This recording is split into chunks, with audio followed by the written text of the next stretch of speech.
பனங்கிழங்குல ஏராளமான மருத்துவ குணங்கள் இருக்கு. அது பத்தி இப்ப நம்ம பார்க்கலாம். பனங்கிழங்கு பொதுவாவே குளிர்ச்சி தன்மை உடையது, மலச்சிக்கலை தீர்க்கக்கூடியது, உடலுக்கு வலு சேர்க்கும் தன்மை பனங்கிழங்குக்கு இருக்கு.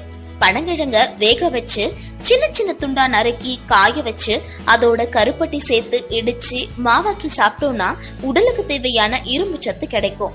பனங்கிழங்கோட தேங்காய் பால் சேர்த்து சாப்பிட்டா உடல் உறுப்புகள் பலம் பெறும், பெண்களுடைய கர்ப்பப்பையும் பலமடையும்.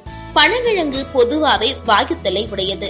சோ இதை தவிர்க்க பனங்கிழங்கோட பூண்டு, மிளகு, உப்பு சேர்த்து இடிச்சு மாவாக்கி சாப்பிடலாம். இனிப்பு தேவைப்படுறவங்க கருப்பட்டியும் சேர்த்துக்கலாம். பனங்கிழங்குல நார்ச்சத்து அதிகம் இருக்கிறதால இதை சாப்பிடுறதால நோய் எதிர்ப்பு சக்தி அதிகரிக்கும். பூமியில இருந்து பனங்கிழங்க பிரித்தெடுக்கும் போது விதையில இருந்து தவின் கிடைக்கும். தவின் சாப்பிட்டா வயிற்று வலி, ஒற்றை தலைவலி எல்லாம் குணமாகும். வயிறு மற்றும் சிறுநீர் பாதிப்பு பிரச்சனை இருக்கவங்க பனங்கிழங்கு மாவை உணவுல சேர்த்துட்டு வந்தா நல்ல பலன் கிடைக்கும்.